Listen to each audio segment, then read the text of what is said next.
Hi, I'm attorney Sylvia D. Reid with Gateway to Life Incorporated, and I just shared my organization on BizLink's TV network.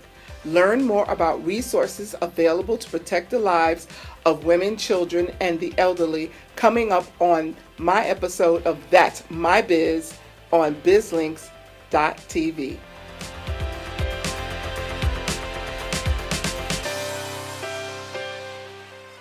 Gateway to Life is a nonprofit 501c3 organization that I started back in 2004.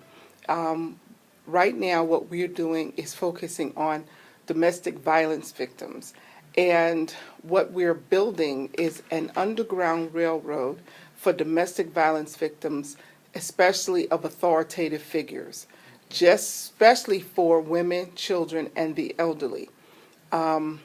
Authoritative figures usually are very forceful sometimes at home, and their families really may be under a lot of stress, and they're frightened to get help because most of these authoritative figures already know where all the shelters are. And so there is very little opportunity, and there's very few places that can offer them a real safe haven for them to be sheltered from domestic violence in the home. So now let me ask you, so when we think authoritative figures, of course and I hear the focus being the women, children, and elderly. So of course you're thinking about the male is kind of the primary person that we think about. But even authoritative figures are going a little bit deeper than just that, the person who's in control. But who are the types of, especially the ones that know about the shelters, who are the types of authoritative figures you're talking about? Authoritative figures could be mostly police officers, sheriffs, marshals,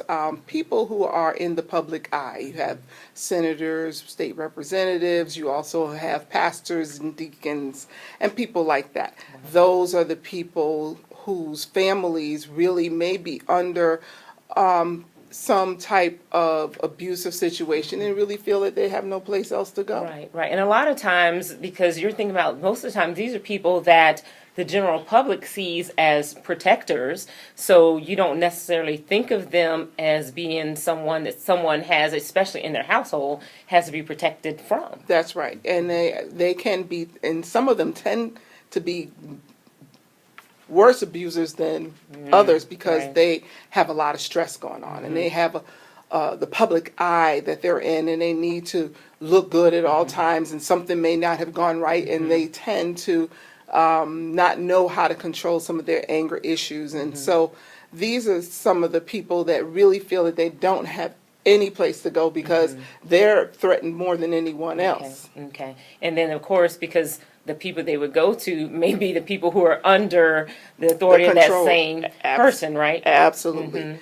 Yes. Or they have greater influence. I know we hear a lot of times about even sexual abuse in the workplace with a boss type figure, and people feel that they can't be protected because who do I go to? That's the top person. So then, what are their choices? Absolutely, and I think that's where Gateway to Life comes in. We're trying to build this underground railroad plus a myriad of resources that people can come to and use to get help, not just from us, but also from other agencies, other organizations that may be out there that can provide the right kind of services that they need.